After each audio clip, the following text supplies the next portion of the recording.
वर्षानुवर्ष नागपूरचं अधिवेशन चालतं. नागपूरच्या अधिवेशनामध्ये विरोधी पक्षाने नेहमीच अंतिम आठवडा प्रस्ताव विदर्भाचा आणलेला आहे. पहिली वेळ अशी आहे की खालच्याही सभागृहात नाही आणि वरच्याही सभागृहात नाही, अंतिम आठवडा प्रस्ताव हा विदर्भाचा आलेला नाही.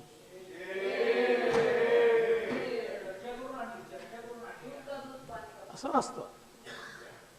पण ठीक आहे, आता सत्तारूढ पक्षाचा प्रस्ताव आहे, त्याच्यावरही आपण दोघेही चर्चा करतोय. पण मुद्दाम अभिजित वंजारी तुमच्या लक्षात हे आणून देतोय की या ठिकाणी आलेलं नाहीये.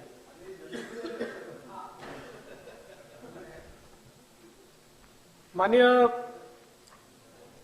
सभापती महोदया, या सभागृहात मी वारंवार हे नेहमीच सांगत असतो की कायदा आणि सुव्यवस्था या संदर्भात त्याचं मूल्यमापन हे आकड्यांनी करता येत नाही. सेफ्टीचं परसेप्शन काय आहे याच्या आधारावर हे मूल्यमापन होतं. म्हणजे दिल्लीत किती गुन्हे घडतात आणि मुंबईत किती गुन्हे घडतात याचे आकडे हे काही असू शकतात, पण मुंबईमध्ये रात्री 12 वाजता एखाद्या महिलेला फिरताना जी सेफ्टी वाटते ती कदाचित दिल्लीत वाटत नाही. त्यामुळे याचं आपण सेफ्टी परसेप्शनच्या आधारावर केलं पाहिजे. हा, पण तरी देखील अनेक सदस्य एनसीआरबीच्या रिपोर्टच्या अनुसार किती गुन्हे घडले, काय महाराष्ट्राची स्थिती आहे या संदर्भात सांगत असतात. म्हणून मला देखील थोडा स्टॅटिस्टिक्सचा त्या ठिकाणी उपयोग करावा लागतो. पहिल्यांदा तर आपण बघितलं असेल तर एकूण गुन्हे जे आहेत याच्यामध्ये 2020 साली 3,94,017 गुन्हे घडले होते. ती संख्या आता 3,74,038 वर आली आहे. म्हणजे जवळपास 20,000 हे गुन्हे कमी झालेले आहेत. आणि लोकसंख्येनुसार आपण जर विचार केला, अनेक लोक ऍब्सोल्यूट नंबर मध्ये जातात, पण एनसीआरबीचा रिपोर्ट प्रति लाख लोकसंख्येमागे किती गुन्हे घडतात याच्या आधारावर वाचायचा असतो. आपण लोकसंख्येनुसार जरी देशामध्ये दुसरे असलो तरी गुन्ह्यांमध्ये मात्र आपण देशामध्ये 8व्या क्रमांकावर आहोत. खुनासारखा गुन्हा असेल तर या ठिकाणी आपण प्रति लाख लोकसंख्येनुसार 20व्या क्रमांकावर आहोत. उत्तर प्रदेश पहिल्या क्रमांकावर आहे, बिहार दुसऱ्या क्रमांकावर आहे, पण आपण त्या ठिकाणी 20व्या क्रमांकावर आहोत. नाही, पहिल्या क्रमांकावर झारखंड आहे, छत्तीसगड आहे, हरियाणा आहे, आसाम आहे, उत्तर प्रदेश आहे, बिहार आहे. आपण 20व्या क्रमांकावर आहोत. खुनाचा प्रयत्न महाराष्ट्र 16व्या क्रमांकावर आहे. महिलांवरचे हल्ले आपल्यापेक्षा अर्धी लोकसंख्या असलेल्या राजस्थानमध्ये 6,356, महाराष्ट्रामध्ये 5,209 आणि आपल्यापेक्षा 1/4 लोकसंख्या असलेल्या ओरिसात 4,333. त्यामुळे महिलांवरच्या गुन्ह्यांच्या बाबतीत देखील आपण जर विचार केला तर प्रति लाख लोकसंख्येमागे ओरिसा 18.9, राजस्थान 16.2, केरळ 14.8, कर्नाटक 12.2, उत्तराखंड 11.6, आंध्र प्रदेश 11.5, महाराष्ट्र 8.6. त्याच्यामुळे यामध्ये देखील आपण मागे आहोत. बलात्काराच्या संदर्भात खरं म्हणजे हे स्टॅटिस्टिकल मी मांडतो आहे. एक जरी बलात्कार झाला तरी तो आपल्याला लाजिरवाडाच आहे, पण बलात्काराच्या संदर्भात महाराष्ट्र 16व्या क्रमांकावर आहे. पहिल्या क्रमांकावर असलेल्या उत्तराखंडमध्ये 15.4 प्रति 1 लाख लोकसंख्येच्या मागे त्यांचं ॲव्हरेज असेल तर महाराष्ट्राचं 4.8 आहे. इतकं अंतर आहे. मग राजस्थान 13.8 आहे, हरियाणा 12.7 आहे, हिमाचल 9.8 आहे, अरुणाचल 9.8 आहे, गोवा 9.4 आहे, छत्तीसगड 8.3 आहे, मध्य प्रदेश 7.3 आहे, झारखंड 6.8 आहे, ओरिसा 6.4 आहे, महाराष्ट्र 4.8 आहे. अपहरणाच्या संदर्भात देखील आपण बघितलं तर महाराष्ट्र 9व्या क्रमांकावर आहे. दिल्ली, हरियाणा, आसाम, ओडिसा, मध्य प्रदेश, राजस्थान, उत्तराखंडच्या नंतर महाराष्ट्र आहे. दिल्लीमध्ये प्रमाण 26.7 आहे, महाराष्ट्रात ते 9.8 आहे. इतकं याच्यामधलं अंतर आहे. महिलांविरुद्धचे गुन्हे जे आहेत यामध्ये महाराष्ट्र 12व्या क्रमांकावर आहे. विनयभंगाचे गुन्हे 9व्या क्रमांकावर आहे. बालकांविरुद्धचे गुन्हे 9व्या क्रमांकावर आहे. आणि आपण जर विचार केला तर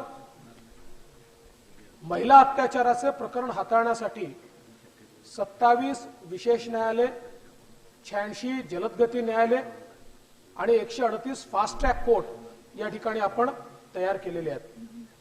अगदी आपण विचार केला तर घरफोडीमध्ये 10वा क्रमांक, चोरीमध्ये 5वा क्रमांक, अनुसूचित जातीविरुद्ध गुन्हे 13वा क्रमांक, अनुसूचित जमाती विरुद्धचे गुन्हे 11वा क्रमांक, आर्थिक गुन्हे 13वा क्रमांक आणि सायबर गुन्हे 4था क्रमांक. म्हणजे आपण कुठल्याही पॅरामीटरनी बघितलं तरी देखील महाराष्ट्र हा खूप गुन्हेगारीकडे वळला आहे, कायदा आणि सुव्यवस्था नाही आहे, अशा प्रकारची परिस्थिती ही महाराष्ट्रामध्ये नाही.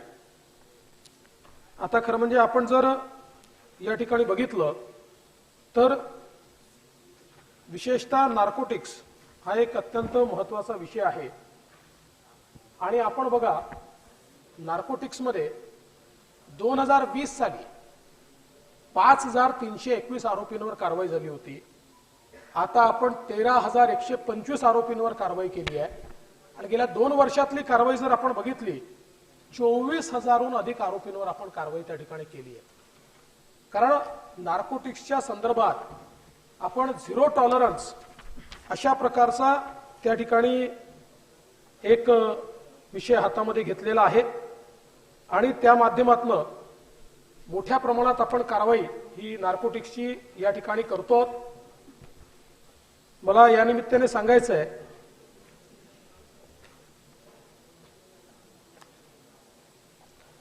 की माझे कागदपत्र लागताना मागे पुढे झालेले आहेत.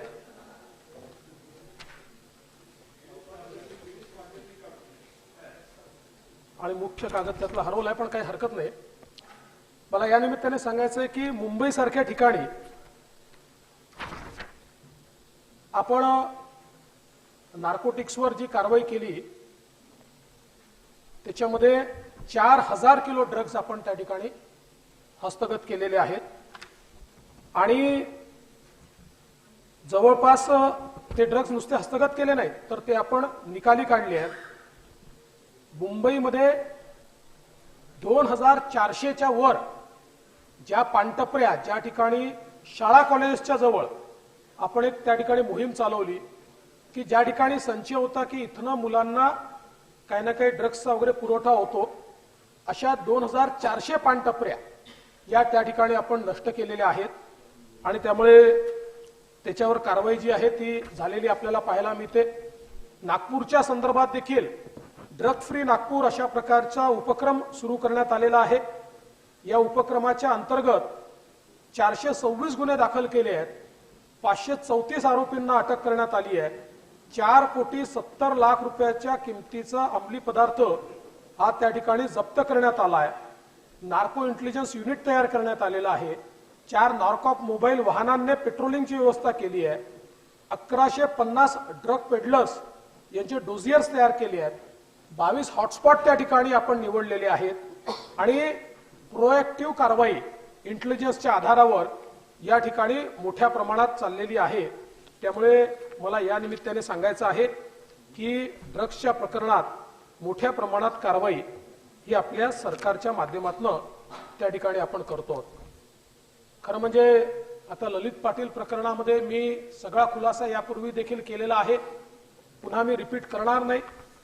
पण एकच गोष्ट सांगतो की हा ललित पाटीलचा किंवा त्याच्या भावाचा कारखाना कधी सुरू झाला माहिती आहे? हा 2020 साली सुरू झाला. आता आपण मोठ्या प्रमाणात हे कारखाने उद्ध्वस्त करतो. हे जे वेगवेगळ्या प्रकारे युनिट्स आपण उभे केलेले आहेत, या युनिट्सच्या माध्यमातून आपण आता अंमली पदार्थांवर या ठिकाणी आळा आणण्याकरता झिरो टॉलरन्स अशा प्रकारची एक मोहीम हातामध्ये घेतली आहे. याकरता क्राईम कॉन्फरन्समध्ये आपण त्या संदर्भात सगळ्या युनिटला सूचना दिल्या आणि जवळपास जानेवारी 23 ते ऑक्टोबर 23 एवढ्या कालावधीमध्ये 10,231 आरोपींना अटक केली आहे. हा रेकॉर्ड आहे. आणि जवळपास या ठिकाणी मोठ्या प्रमाणात ड्रग्ज देखील आपण हे जप्त केलेले आहेत. एक आता नार्को कोऑर्डिनेशन सेंटर एनकॉर्ड स्थापन केलाय. राज्याचे जे मुख्य सचिव आहेत या मुख्य सचिवांना त्याचा प्रमुख केलाय, जिल्ह्यामध्ये जिल्हाधिकाऱ्यांना त्याचा प्रमुख केलाय आणि त्यांनी सगळ्या विभागाचं कोऑर्डिनेशन नार्कोटिक्स विभागाला मदत करण्याकरता करायचं आणि नियमित बैठका घ्यायच्या आणि त्यांच्या बैठका केंद्र सरकार नियमित घेत आहे. या माध्यमातून कोऑर्डिनेशन आपण सुरू केलेलं आहे. आणि म्हणूनच आपण जर बघितलं असेल तर ऑक्टोबर 22च्या तुलनेत ऑक्टोबर 23 मध्ये कारवाया किती वाढल्या? 1167 नवीन कारवाया आपण जास्तीच्या मागच्या वेळेस पेक्षा केल्या आहेत आणि जवळपास जप्तीच्या कारवाया 961 कारवाया वाढलेल्या आहेत. त्यामुळे अंमली पदार्थांवर खूप मोठ्या प्रमाणात आपण त्या ठिकाणी खरं म्हणजे आळा घालण्याचा प्रयत्न हा करतोय हे मला लक्षात आणून दिलं पाहिजे. हुक्का पार्लरवर देखील आपण कारवाई केली आहे. नाही, अजून कडक कारवाई करण्याचे आपण निर्देश देऊ, कारण आपलं म्हणणं खरं आहे की हुक्का पार्लर ही अशी जागा आहे की हुक्का पार्लरच्या नावाखाली त्या ठिकाणी वेगवेगळ्या गोष्टी घडतात. त्यामुळे त्याच्यावरही कडक कारवाई आपण करू. एक अजून गोष्ट मला या निमित्ताने लक्षात आणून द्यायची आहे की पोलिसांचे पद मोठ्या प्रमाणात रिक्त होते. 23,000 पोलिसांची भरती आपण केलेली आहे. हा देखील एक रेकॉर्ड आहे. आणि एवढे पोलीस भरती झाल्यानंतर त्यांच्या प्रशिक्षणाची व्यवस्था देखील मोठ्या प्रमाणात करावी लागते. तीही दुपटीने आपण वाढवलेली आहे. आणि सगळ्यात महत्वाचं, आपण वर्षानुवर्षे या ठिकाणी सांगतो की 1976 पासून पोलिसांचा आकृतीबंध नाही. 76च्या लोकसंख्येकरता जो पोलिसांचा आकृतीबंध होता तो आता आपण 2023 मध्ये रिवाइज केलाय. आता 76चा आकृतीबंध नाही, 2023चा आकृतीबंध चालेल. त्यामुळे लोकसंख्येच्या अनुरूप किती पोलीस स्टेशन असले पाहिजे, 2 पोलीस स्टेशनमध्ये काय अंतर असलं पाहिजे, प्रत्येक पोलीस स्टेशनमध्ये किती युनिट असले पाहिजे, त्याच्यामध्ये किती पोलीसचे अधिकारी आणि कर्मचारी असले पाहिजेत, असे सगळे नवीन निकष आणि नियम हे आपण या ठिकाणी तयार केलेले आहेत आणि त्यातनं मोठ्या प्रमाणात आपण कारवाई करण्याचा प्रयत्न करतोय. एक खरं म्हणजे सातत्याने ज्या महिला आणि मुलींच्या संदर्भात हरवलेल्या किंवा अपहरण झालेल्या असा एक विषय सातत्याने समोर येतो. खरं म्हणजे कुठलीही मुलगी हरवली तरी आपण अपहरणाची केसेस दाखल करतो. सुप्रीम कोर्टाचे तसे आदेश आहेत. महाराष्ट्रात दरवर्षी सरासरी 4,000 मुली आणि 64,000 महिला बेपत्ता होतात. पण त्या सापडतात. अगदी महाविकास आघाडीचं सरकार होतं. 2020 मध्ये 4,517 मुली आणि 63,252 महिला बेपत्ता झाल्या होत्या. 21 मध्ये 4,000 मुली आणि 60,435 महिला बेपत्ता झाल्या होत्या. खरं म्हणजे इथे कोविडची वर्ष होती तरी देखील एवढ्या बेपत्ता झाल्या होत्या, म्हणजे लॉकडाऊनच्या वर्षांमध्ये देखील. पण आपण जर बघितलं तर बेपत्ता मुलींच्या प्रकरणात 90% डिटेक्शन आहे आपलं आणि महिलांच्या बाबतीत 86% आपलं डिटेक्शन आहे.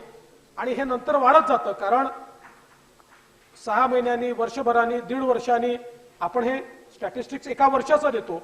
पण या वर्षातले काही पुढच्या वर्षी सापडतात, काही त्याच्या पुढच्या वर्षी सापडतात. त्यामुळे आपण जर बघितलं पश्चिम बंगाल असेल, बिहार असेल, दिल्ली असेल, या सगळ्या ठिकाणी लोकसंख्या आपल्यापेक्षा कमी असूनही या ठिकाणी त्यांचं प्रमाण हे आपल्यापेक्षा कितीतरी जास्त आहे, हे मला या निमित्ताने आपल्या समोर आणायचं आहे. अनेक वेळा चर्चांमध्ये उल्लेख होतो, नागपूरचा उल्लेख होतो. म्हणून नागपूरच्या संदर्भात या निमित्ताने मला सांगायचं आहे की खरं म्हणजे अगदी मुली बेपत्ता झाल्याचा जर विषय असेल तर माहे ऑक्टोबर पर्यंत 338 मुली बेपत्ता असल्याची प्रकरणं पोलीस स्टेशनला त्या ठिकाणी नोंदवली गेली. त्या 338 पैकी 326 मुलींचा शोध लागलेला आहे. आता फक्त 12 मुलींचा शोध लावायचा आहे की जो गेल्या 2 महिन्यातले आहेत आणि त्यांचाही शोध त्या ठिकाणी लागेल असं मला निश्चितपणे विश्वास आहे. आपण जर बघितलं तर आता एनसीआरबीच्या रिपोर्टचा जर आपण विचार केला तर या ठिकाणी जी काही आकडेवारी आहे 2000 यामध्ये मागील वर्षीच्या तुलनेत नागपूरमध्ये गुन्ह्यांमध्ये 3135 ने घट झालेली आहे आणि एनसीआरबीच्या रिपोर्टमध्ये नागपूर दुसऱ्या क्रमांकावर होता. आता ते 8व्या क्रमांकावर आलाय. पण यातही मला सांगायचं आहे ते दुसऱ्या क्रमांकही चुकीचा आणि 8वाही चुकीचा आहे. कारण नागपूरमध्ये 2011 ची लोकसंख्या पकडली जाते पण त्यानंतर नागपूर ग्रामीणचे 3 पोलीस स्टेशन ज्याची 4 लाख लोकसंख्या आहे हे नागपूरमध्ये घेतलाय. त्यांचे गुन्हे पकडतात पण त्यांची लोकसंख्या एनसीआरबी पकडत नाही. कारण एनसीआरबीचा नियम असा आहे नवीन सेन्सस आल्याशिवाय ते लोकसंख्येचा निकष बदलत नाहीत आणि म्हणून नागपूर हे दुसऱ्या क्रमांकावर दिसत होतं पण ते आता दुसऱ्याहून 8व्यावर आलंय. पण प्रत्यक्ष या 3 पोलीस स्टेशन मधली लोकसंख्या जर आपण पकडली तर ते 20व्या क्रमांकाच्याही पलीकडे जाईल. अशा प्रकारे या ठिकाणी आपल्याला कारवाई होताना दिसते आहे. खरं म्हणजे चोरीच्या घटना असतील तर त्याच्यामध्ये देखील आता नागपूर शहरामध्ये घट झालेला आहे आणि विशेषतः नागपूरमध्ये चोरीच्या 5261 गुन्ह्यातील जवळपास 29 कोटी 26 लाख रुपयाचा मुद्देमाल हा मूळ मालकांना परत करण्यात आलेला आहे आणि मागील महिन्यात धनत्रयोदशीच्या दिवशी 1042 मूळ मालकांना साधारणपणे 4 कोटी रुपयाचा मुद्देमाल हा त्या ठिकाणी कार्यक्रम करून त्यांना परत करण्यात आलेला आहे. त्यामुळे मुळातच आपण जर बघितलं असेल तर या संदर्भात निश्चितपणे परिस्थिती जी आहे ती अतिशय आटोक्यात आहे. आपण जर मुंबईचा विचार केला तर मुंबईमध्ये देखील मुंबई पोलिसांनी या ठिकाणी तक्रार निवारण दिवस सुरू केलेला आहे. जवळपास 67,000 महिला आणि पुरुष यांच्या तक्रारी त्या ठिकाणी ऐकून घेतलेल्या आहेत. 4,500 नागरिक जे ज्येष्ठ नागरिक आहेत आणि एकटे आहेत यांचं रजिस्ट्रेशन मुंबई पोलिसांनी केलंय. त्यांची ख्याली खुशाली मुंबई पोलिसांचे लोक जाऊन विचारतात. त्यामुळे कुठली घटना त्यांच्या विरुद्ध होऊ नये अशा प्रकारचा प्रयत्न केला जातो. महिलांविषयक गुन्हे जे आहेत ते कमी तर झालेच आहेत पण मुंबई पोलिसांनी 91% गुन्हे त्यातले उघडकीस आणले आहेत आणि अल्पवयीन मुलींच्या बाबतीत 97% गुन्हे हे मुंबई पोलिसांनी त्या ठिकाणी उघडकीस आणलेले आहेत आणि म्हणून मोठ्या प्रमाणात हे कार्य या ठिकाणी चाललंय. 1930 च्या माध्यमातून 21 कोटी रुपये जे लोकांचे क्रेडिट कार्ड किंवा इतर फ्रॉडमध्ये होते ते बँकांचे अकाउंट तात्काळ सील करून त्याच ठिकाणी थांबवण्याचं काम हे मुंबई पोलिसांनी केलं आहे आणि म्हणून त्यांचं देखील काम जे आहे ते मला असं वाटतं की अतिशय चांगल्या प्रकारे या ठिकाणी झाल्याचं आपल्याला निश्चितपणे पाहायला मिळतं. एकूणच आपण जर या ठिकाणी बघितलं तर पोलिसांच्या घराकरता देखील मोठ्या प्रमाणात काम आपण हातामध्ये घेतलंय. आतापर्यंत 4078 प्रकल्प हस्तांतरित झाले आहेत. 6453 प्रकल्प प्रगतीपथावर आहेत. 300 नवीन प्रकल्पाच्या निविदा प्रसिद्ध झालेल्या आहेत.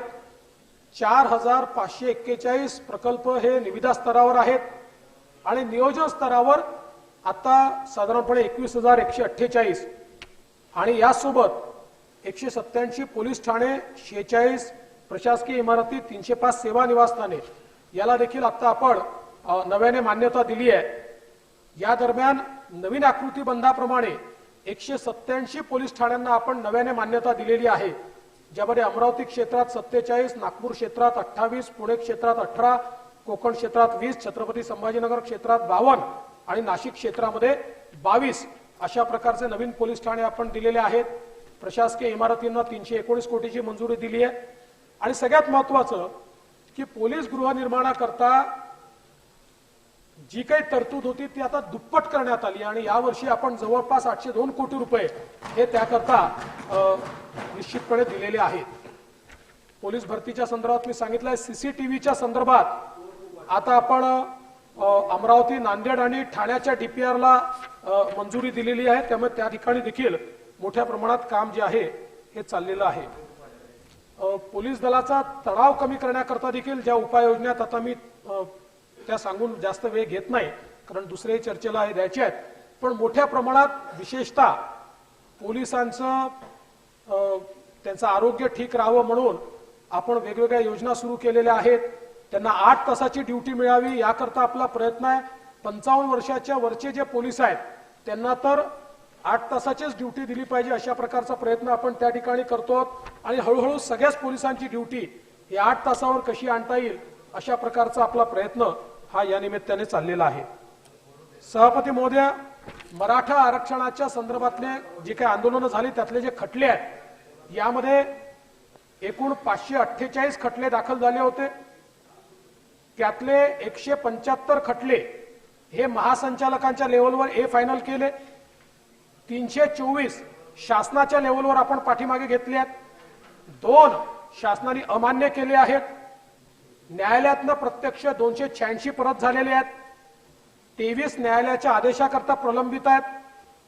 नुकसान भरपाई न दिल्यामुळे 10 प्रलंबित आहेत आणि 47 खटले असे आहेत की जे कुठल्याही निकषात बसत नाही.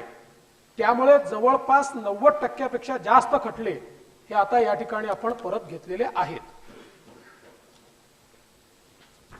सभापती महोदय, काही विषय जे मांडण्यात आले नाही पण त्या आपल्या चर्चेमध्ये होते. बीड मधली घटना असेल किंवा वेगवेगळ्या घटना असतील, या संदर्भात एवढंच सांगतो की या घटनांच्या संदर्भात अतिशय कडक कारवाई जी आहे ती त्या ठिकाणी करण्यात आलेली आहे. ऑनलाईन लॉटरी, ऑनलाईन गेम्स या संदर्भात देखील मोठ्या प्रमाणात आपण लक्ष ठेवून आहोत आणि आमचा विचार आहे की या निमित्ताने केंद्र सरकारला एक विनंती करावी आणि हे जे काही ऑनलाईन गेम्स आहेत याला रेग्युलेट करण्याकरता केंद्र सरकारने एखादा कायदा करावा अशा प्रकारची विनंती ही केंद्र सरकारला राज्य सरकारच्या वतीनं आम्ही करणार आहोत आणि त्यातनं याचं विनियमन कसं करता येईल हा देखील प्रयत्न आपला असणार आहे. मान्य विरोधी पक्षनेत्यांनी अवैध दारूच्या संदर्भात किंवा विशेषतः वर्ध्यामध्ये आणि इकडे गडचिरोलीमध्ये जी काही त्या ठिकाणी दारू एक्सपोर्ट होते त्या संदर्भातला विषय सांगितला होता. मोठ्या प्रमाणात या संदर्भात गुन्हे आपण दाखल केलेले आहेत. जवळपास मागील वर्षीच्या तुलनेत 13.5% जास्तीचे गुन्हे आपण त्या ठिकाणी दाखल केलेले आहेत आणि त्याच्या मोहिमा देखील आपण सुरू केलेल्या आहेत आणि ही कारवाई जी आहे ती मोठ्या प्रमाणात करतो आणि वारंवार गुन्हे करणाऱ्यांवर MPDA सारखे कायदे देखील आपण त्या ठिकाणी लावतो. विशेषतः सायबर गुन्ह्यांच्या संदर्भात मी मागे या सभागृहात सांगितलं की एक अतिशय डायनामिक प्लॅटफॉर्म आपण या ठिकाणी तयार करतो आहोत की ज्याच्यामध्ये या प्लॅटफॉर्मवर नॉन बँकिंग फायनान्शियल संस्था असतील, फायनान्शियल ऑर्गनायझेशन असतील, बँका असतील, अशा प्रकारचे सगळे सोशल मीडिया साइट्स असतील, अशा सगळ्या लोकांना आपण या एका पोर्टलवर या ठिकाणी आणतो आहोत आणि त्याच्या माध्यमातून अध्यक्ष महोदय, सभापती महोदया, मोठ्या प्रमाणात हे जे काही सायबर क्राईम होतात ते आपल्याला कसे अटकावात आणता येतील या संदर्भात हा प्लॅटफॉर्म काम करेल आणि याच्यामध्ये क्विक रिस्पॉन्स हे महत्वाचं असतं. तशा प्रकारचा क्विक रिस्पॉन्स हा या माध्यमातून आपल्याला निश्चितपणे जनरेट करता येईल. खरं म्हणजे अनेक विषय या ठिकाणी आहेत पण मी सगळ्या विषयांवर न बोलता किंवा मी पुन्हा एकदा सभागृहाला आश्वस्त करतो की जे आपण इंडिव्हिज्युअल विषय या ठिकाणी घटनांचे मांडले आहेत त्या संदर्भातली सगळी माहिती ही आपल्यापर्यंत पोहोचवण्याची व्यवस्था ही निश्चितपणे करण्यात येईल. सभापती महोदय, मला या गोष्टीचा आनंद आहे की विदर्भाच्या संदर्भात देखील या ठिकाणी चर्चा करण्यात आली आणि ही गोष्ट खरी आहे की आपण हे अधिवेशन या ठिकाणी घेत असताना नागपूर करारामुळे अधिवेशन या ठिकाणी होत आहे. खरं म्हणजे आता अधिवेशन किती दिवस होत आहे, काय होत आहे या संदर्भात मी टिप्पणी करणार नाही, पण मी देखील बोर्ड बघितले. काही लोकांनी सांगितलं 10 दिवस अधिवेशन, 11 दिवस अधिवेशन. मला एवढंच लक्षात आणून द्यायचं आहे की मध्यंतरी जेव्हा एक सरकार होतं त्या सरकारने तर नागपूरला अधिवेशनच घेतलं नाही, अधिवेशनच नाही घेतलं. त्याच्यामुळे मुळात अधिवेशन अधिक काळ झालं पाहिजे याबद्दल कोणाचं दुमत नाहीच आहे. पण सभापती महोदया, त्या अधिवेशनामध्ये सहभाग देखील सगळ्यांचा असला पाहिजे, त्या ठिकाणी चर्चा देखील झाल्या पाहिजे, हे देखील तेवढंच महत्त्वाचं आहे. मात्र जसं मी आधी सांगितलं की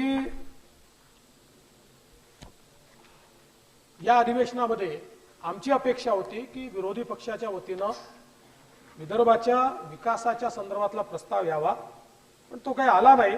पण हरकत नाही, आता जो काही सत्तारूढ पक्षाचा प्रस्ताव आलाय आणि मी प्रवीण दरेकरांचं विशेष अभिनंदन करेन आणि मनीषाताईंचंही विशेष अभिनंदन करेन.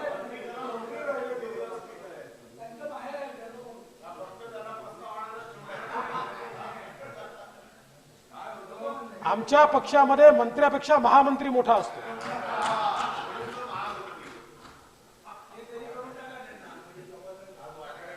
आणि एक लक्षात ठेवा, नाही असं नाही, आणि एक लक्षात ठेवा, आमच्याकडे कोण मुख्यमंत्री होईल,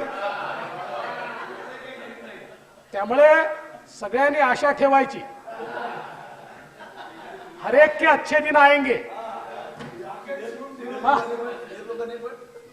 गिरीश बाबा म्हणतात सिनियर लोकांचा स्कोप थोडा कमी केला.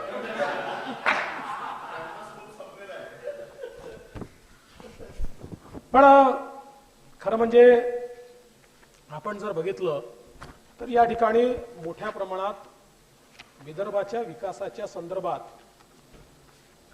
आज आपण या ठिकाणी चर्चा केली. आणि ही चर्चा करत असताना विशेषतः विदर्भाचा जो अनुशेष आहे या संदर्भातली चर्चा सातत्याने होते. खरं म्हणजे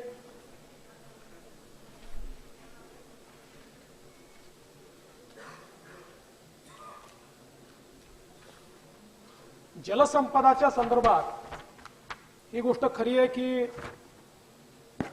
जो काही अनुशेष काढलेला होता, आता त्यातला आर्थिक अनुशेष संपलेला आहे, थोडा भौतिक अनुशेषही संपेल. पण हा जो अनुशेष आहे हा सातत्याने आपण जर विचार केला तर जसं जसं वेगवेगळ्या विभागांमध्ये कामं होतात तसा तसा त्या अनुशेषाचा रेशिओ बदलत जातो.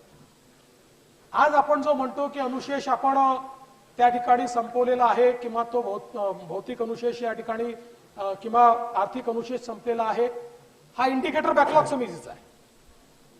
त्याच्यानंतर त्याचं मोजमाप झालेलं नाहीये. त्यामुळे प्रामुख्याने विदर्भातले जे काही प्रकल्प आहेत हे प्रकल्प वेगानं पूर्ण व्हावेत याकरता मागच्या काळामध्ये देखील आपण मोठ्या प्रमाणात काम चालू केलं.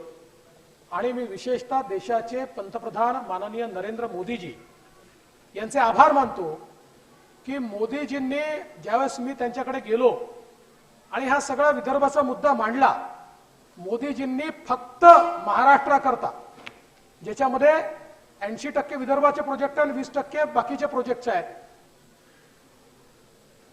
बळीराजा जलसंजीवनी योजना सुरू केली. ही योजना इतर कुठल्याही राज्याला मिळाली नाही. नेहमी केंद्राच्या योजना असतात त्या इतर राज्यांकरता असतात, पण ही योजना एकच योजना अशी आहे की जी केवळ विदर्भाकरता आहे.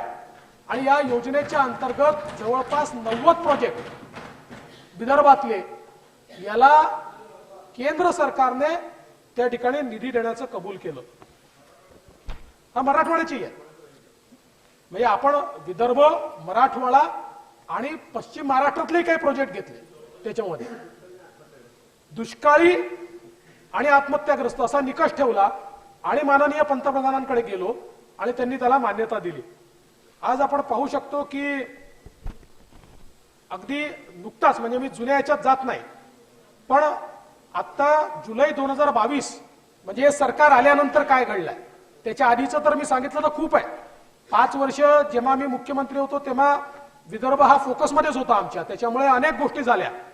पण हे सरकार आल्यानंतर आपण जुलै 2022 पासनं 7 प्रकल्प पूर्ण केले आहेत आणि जवळपास या ठिकाणी 60,959 हेक्टर एवढी सिंचन क्षमता आणि 32.14 दलघमी पाणी साठा निर्माण केलेला आहे.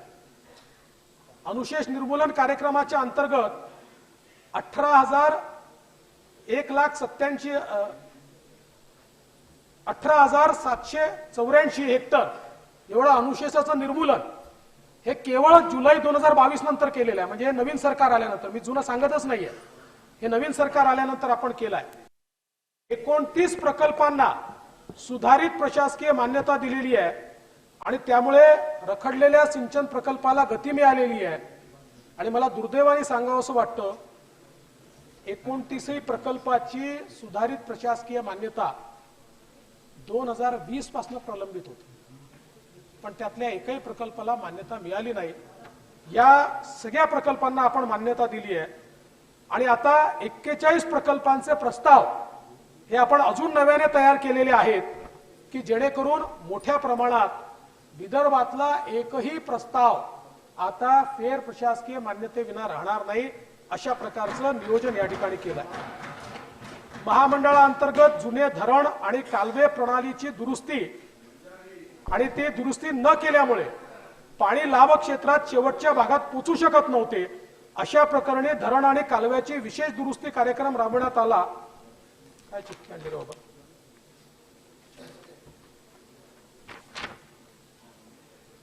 आणि एकूण अशा 7 कामांना प्रशासकीय मान्यता दिली आहे. त्यासोबत मामा तलावांचं पुनरुज्जीवन या संदर्भात मोठ्या प्रमाणात आपण गेल्या 1.5 वर्षामध्ये हातामध्ये घेतलं, त्याचं काम चालू आहे. चंद्रपूर जिल्ह्यात 2, गडचिरोली जिल्ह्यात 2 अशा एकूण 4 उपसा सिंचन योजनेला आपण माहे नोव्हेंबर 2023 ला मान्यता दिली आहे. या 4 उपसा सिंचन योजनेमुळे जवळपास या 2 क्षेत्रातल्या आणि विशेषतः आदिवासी क्षेत्रातल्या 2 जिल्ह्यांच्या 8,839 हेक्टर हे अतिरिक्त सिंचन क्षमता त्याच्यामध्ये तयार होणार आहे. PMKSY मध्ये आपण 3 आणि बळीराजा जलसंजीवनीमध्ये 7 असे प्रकल्प मार्च 2024 पर्यंत आपण ते पूर्ण करतो आहोत. त्याला पूर्ण निधी हा आपण आता उपलब्ध करून दिलेला आहे. एकूण 187 पाणी वापर संस्था या कार्यान्वित केल्या आहेत आणि जवळपास 62,384 हेक्टर लाभक्षेत्र पाणी वाटप संस्थांना आपण हस्तांतरित केलेलं आहे. सिंचनाचा अभाव असलेल्या सगळ्या अमरावती प्रदेशातील वाशिम जिल्ह्यातील घोटा शिवणी, बोरवा आणि 70 सावंगा या 3 बॅरेज प्रकल्पांना आपण 17/11/2023 ला मान्यता दिलेली आहे. आणि या तिन्ही बॅरेज प्रकल्पांमुळे मगाशी वाशिम जिल्ह्याच्या संदर्भात कोणीतरी बोलत होतं,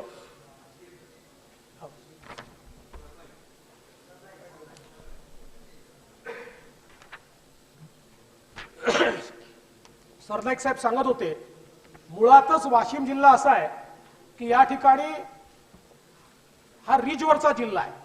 त्याच्यामुळे या ठिकाणी मोठी धरणं होऊ शकत नाही, या ठिकाणी बॅरेजेस होऊ शकतात आणि म्हणून या बॅरेजेसला देखील आपण मान्यता दिलेली आहे. त्याचेही काम आपण या ठिकाणी सुरू करतो आहोत. यासोबत वैनगंगा नळगंगा नदीजोड प्रकल्प जो विदर्भातले 6 जिल्हे 15 तालुके यातल्या 3,71,000 हेक्टर क्षेत्रास लाभ देणारा प्रकल्प आहे. हा खरं म्हणजे 88,275 कोटी रुपयाचा प्रकल्प आहे जो विदर्भात मोठी क्रांती घडवणार आहे. मागच्या काळात ज्यावेळेस मी मुख्यमंत्री होतो त्यावेळी आपण हा प्रकल्प तयार केला, त्याला जलमंडळाची मान्यता घेतली, त्याला जल आराखड्याचा भाग केलं, त्याच्या सगळ्या परवानग्या घेतल्या. दुर्दैवाने मधल्या 2.5 वर्षामध्ये या प्रकल्पाची फाईलच हलली नाही. मात्र नवीन सरकार आल्यानंतर आम्ही त्याला मान्यता घेतली, सगळ्या फॉर्मॅलिटी पूर्ण केल्या, MWRRA कडे गेलो.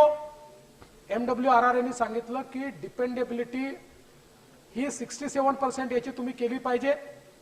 आम्ही 70% दाखवली होती, पण ती 67% केली पाहिजे. त्यांनी जो आराखडा केला आणि 67% केली तरी आपल्याला तेवढंच पाणी मिळतं.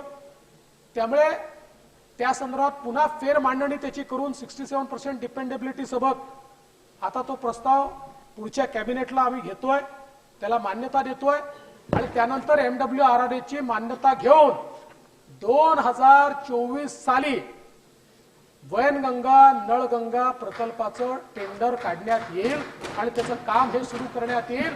आणि हा एक प्रकल्प असा आहे की जो विदर्भातल्या दुष्काळी भागाचं चित्र हे पूर्णपणे त्या ठिकाणी बदलून टाकेल।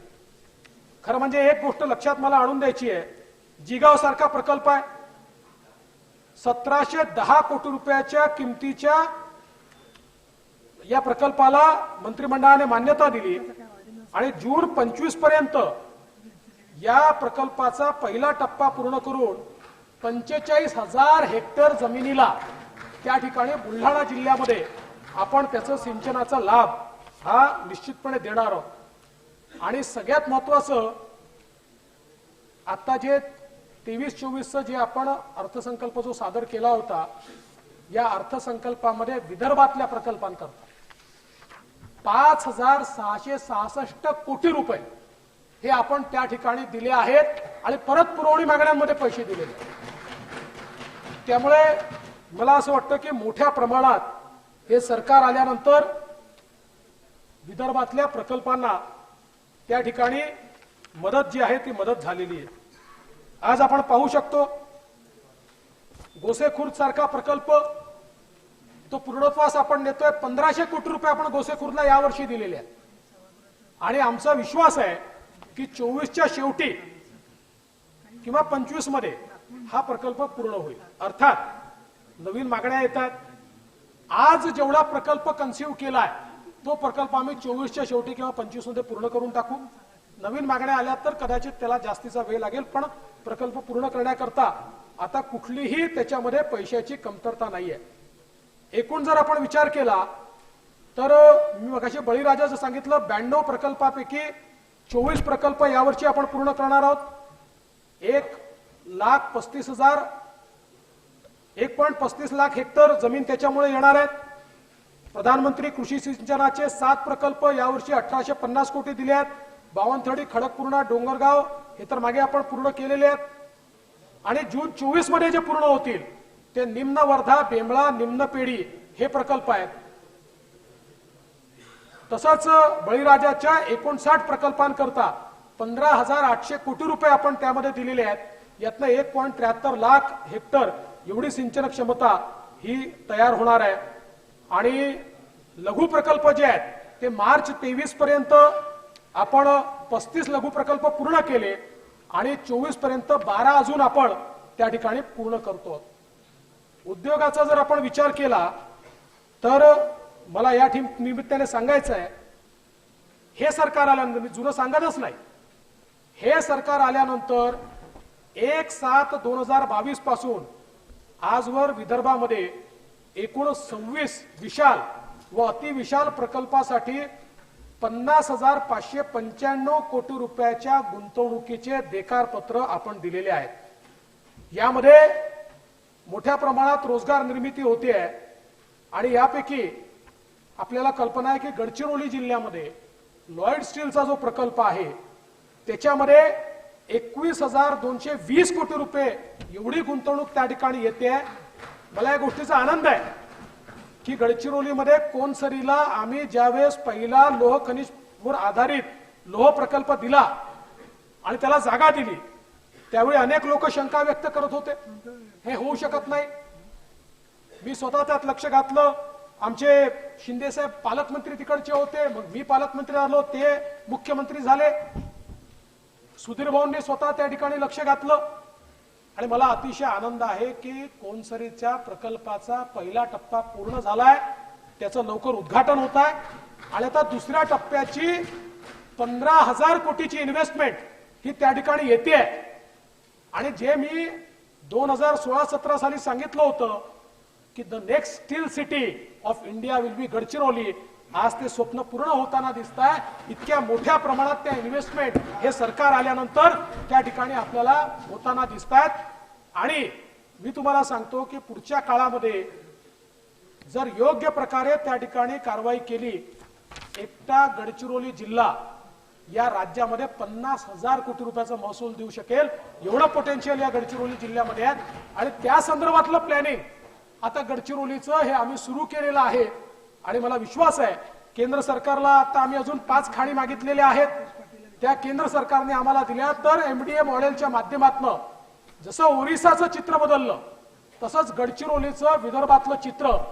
आणि हे करताना मुख्यमंत्र्यांनी आणि मी त्यांना सांगितलं आज हे ठीक आहे की स्लरीची पाईपलाईन तर गडचिरोलीपासनं जालन्यापर्यंत चालली आहे आणि जालन्यानंतर ती पलीकडे कोकणापर्यंत आम्ही नेणार, तो प्रश्न नाहीये। पण त्याच वेळी आम्ही त्यांना हे सांगितलंय की लोह खनिजावर आधारित आता जे काही स्टील प्लांट येत आहेत तुम्हाला रॉ मटेरियल जे सप्लाय करायचं आहे पहिल्यांदा गडचिरोलीत करावं लागेल, मग चंद्रपूरला करावं लागेल, त्याच्यानंतर वर्धेला करावं लागेल, मग नागपूरला करावं लागेल, मग उरलेल्या विदर्भात करावं लागेल, तर तुम्हाला बाहेर जायची परवानगी आम्ही देऊ। पहिल्यांदा केवळ वसाहतीसारखा गडचिरोलीचा उपयोग करू नका की इथलं लोह खनिज काढायचं आणि त्याचं बेनिफिक्शन कुठेतरी नेऊन करायचं आम्हाला चालणार नाही।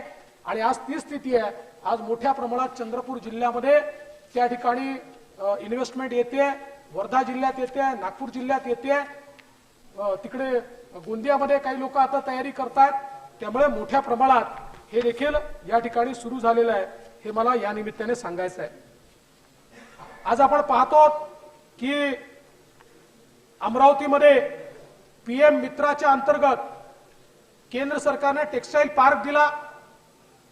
या टेक्सटाईल पार्क मध्ये 10,000 कोटीची इन्व्हेस्टमेंट येणार आहे आणि 2 लाख रोजगार हा त्या ठिकाणी निर्माण होणार आहे। आणि हे केवळ हवेत नाही आहे, ज्यावेळी आम्ही पहिला टेक्सटाईल पार्क अमरावतीत घोषित केला तेव्हाही लोकांनी म्हटलंय होणार नाही, पण आज अमरावतीच्या टेक्सटाईल पार्क मध्ये एकही प्लॉट उरलेला नाही, इतक्या मोठ्या प्रमाणात त्या ठिकाणी इंडस्ट्री आली आणि टेक्सटाईलचा एक मोठी इकोसिस्टीम तयार झालेली आहे।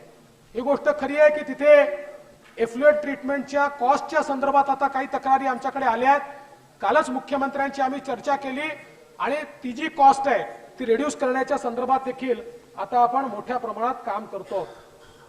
नागपूरमध्ये रिन्यू पॉवर जे सौर ऊर्जेच्या क्षेत्रात जगातली 2nd नंबरची कंपनी आहे इक्विपमेंट बनवणारी, त्यांनी आता नागपूरच्या क्षेत्रामध्ये 18,000 कोटी रुपयाची गुंतवणूक करण्याकरता आपल्याशी एमओयू केलाय आणि जवळपास 7,500 लोकांना त्यातनं रोजगार हा मिळणार आहे। नागपूरमध्ये मल्टी मॉडेल लॉजिस्टिक पार्क आपण तयार करतो, हा नागपूर आणि वर्धा असा हा लॉजिस्टिक पार्क असेल की ज्याच्यामध्ये समृद्धी महामार्ग, ज्या समृद्धी महामार्गाने अनेक अपॉर्च्युनिटीज आपल्याकरता आता ओपन केलेल्या आहेत, विदर्भाकरता एक प्रकारची लाईफलाईन हा समृद्धी महामार्ग या ठिकाणी होणार आहे। त्या समृद्धी महामार्गाच्या माध्यमातून हा मल्टी मॉडेल लॉजिस्टिक पार्क देखील होतोय। रामटेक मध्ये आपण फेरो अलॉय क्लस्टर तयार करतोय की ज्याच्या माध्यमातून मोठ्या प्रमाणात जे काही आपल्याकडे खनिज उपलब्ध आहेत त्याच्यावर बेनिफिक्शन आपल्याला करता येईल। यासोबत चंद्रपूरमध्ये कोल गॅसिफिकेशनचा प्रकल्प त्याचा एमओयू आपण केलाय आणि मोठ्या प्रमाणात आता जसं मी सांगितलं की गडचिरोलीमध्ये भरत फेलोअर आहे, यांनी 1520 कोटीची गुंतवणूक त्या ठिकाणी करण्याचं ठरवलेलं आहे। आता वस्त्रोद्योगाचं नवीन धोरण आपण केलंय आणि माननीय मुख्यमंत्र्यांनी आजच घोषणा केली आहे की खनिकर्माचं देखील नवीन धोरण, ज्या धोरणामध्ये विशेषतः विदर्भाला फायदा होणार आहे अशा प्रकारचं धोरण हे लवकरच या ठिकाणी माननीय मुख्यमंत्री घोषित करतायत।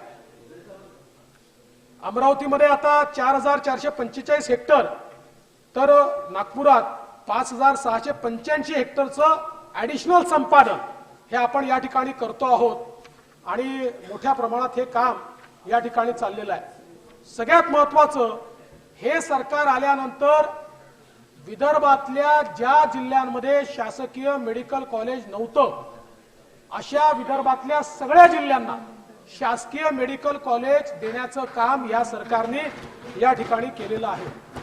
आपल्याला कल्पना आहे, सांगण्याची आवश्यकता नाही, एम्स असेल, IIM असेल, IIIT असेल, अशा अनेक गोष्टी या ठिकाणी आपण निश्चितपणे केलेल्या आहेत आणि आपण 10 सेंटर ऑफ एक्सलन्स उद्योग समन्वय आणि नवीन संशोधन याकरता जे घोषित केले त्यातले 3 विदर्भात होत आहेत, नागपूर, अमरावती आणि यवतमाळ। या 3 जिल्ह्यांमध्ये हे होत आहेत. यासोबत आपल्याला कल्पना आहे की नागपूरला जे LIT आहे, म्हणजे जे मुंबईच्या ICT नंतर सेकंड नंबरचं होतं, पण याला कुठली स्वायत्तता नव्हती. आता याला हे सरकार आल्यानंतर अभिमत विद्यापीठाचा दर्जा आपण त्या ठिकाणी दिलेला आहे आणि त्याला निधी देखील दिलेला आहे. नागपूरचं मेडिकल कॉलेज असेल, IGMC असेल, या दोघांनाही मोठ्या प्रमाणात निधी देऊन त्याचं देखील त्या ठिकाणी श्रेणीवर्धन करण्याचं काम आपण केलंय. अकोल्यामध्ये आपण सुपर स्पेशालिटी सुरू केलं. अमरावतीचं काम आपण त्या ठिकाणी मेडिकल कॉलेजचं सुरू करतो आणि त्यासोबत आपण नागपूर विद्यापीठाच्या अंतर्गत इन्क्युबेशन सेंटर आणि टेक्नॉलॉजी अँड एनर्जी पार्क, तांत्रिक कौशल्य विकास केंद्र अशा अनेक गोष्टी करतो. मला याही ठिकाणी हे देखील सांगायचं आहे की आजच आपल्या सभागृहाने खऱ्या अर्थानं मराठीचा पहिला ग्रंथ ज्या ठिकाणी लिहिला गेला त्या रिद्धपूर येथे मराठी भाषा विद्यापीठ तयार करण्याचा निर्णय घेतलाय. आणि मी दोन्ही सभागृहाचे आभार मानतो की दोन्ही सभागृहाने एकमताने त्याला मान्यता दिली आहे. त्यामुळे हे विद्यापीठ आता या ठिकाणी निश्चितपणे तयार होत आहे. खरं म्हणजे अनेक गोष्टी या ठिकाणी सांगता येतील. सुधीर भाऊ वनांच्या विषयांवर बोलणार आहेत, त्याच्याकडे मी जात नाही. पण त्यासोबत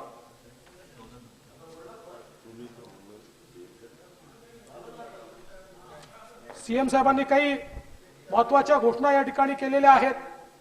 विशेषतः स्वर्गीय वसंतराव नाईक शेती स्वावलंबी मिशनला मजबूत करण्यासाठी आता पावलं उचलली आहेत आणि त्याचा जो टास्क फोर्स आहे तो बळकट करण्याचा निर्णय हा या ठिकाणी घेण्यात आलाय.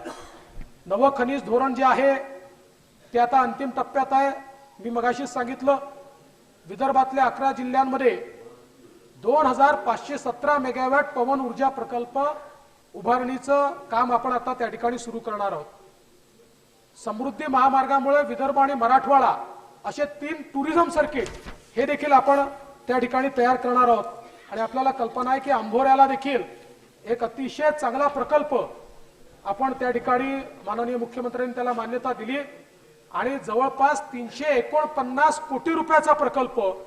आणि मी दाव्याने सांगतो हा प्रकल्प असा आहे की जो प्रकल्प जलपर्यटनाच्या नकाशावर विदर्भाला, भंडारा जिल्ह्याला, नागपूर जिल्ह्याला आणेल अशा प्रकारचा अतिशय अप्रतिम असा प्रकल्प हा या सरकारने या ठिकाणी मंजूर केलाय.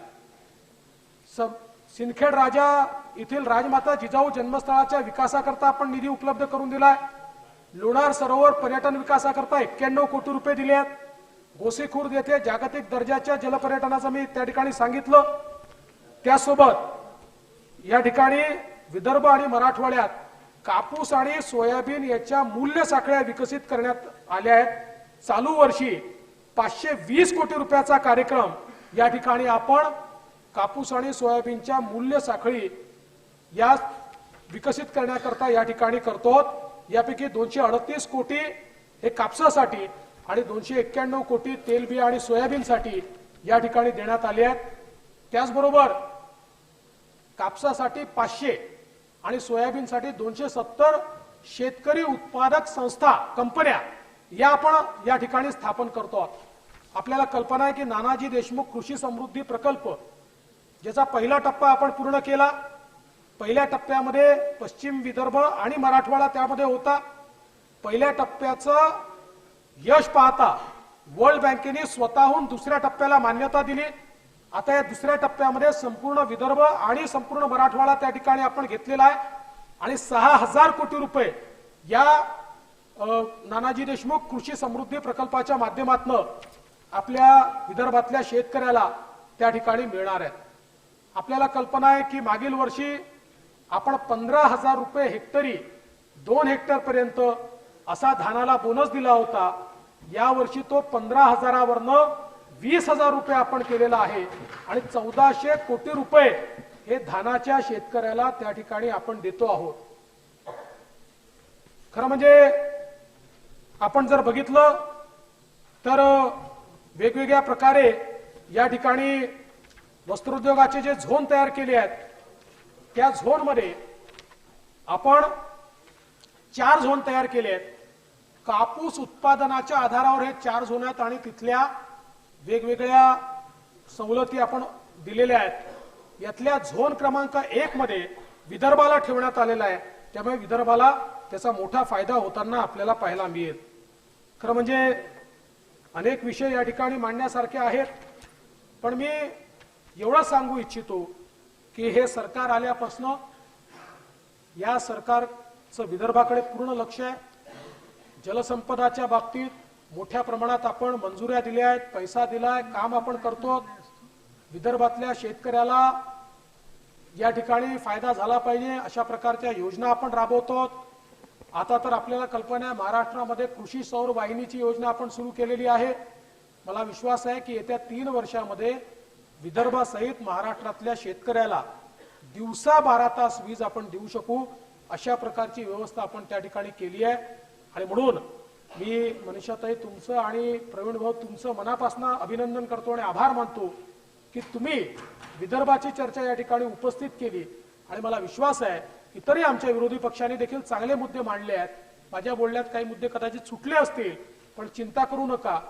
भाषणात मुद्दे सुटले तरी मनातनं मुद्दे सुटू शकत नाही, कारण मनात विदर्भच आहे. त्यामुळे काही अडलं असेल तर ते देखील आपण पूर्ण करण्याचा प्रयत्न करू.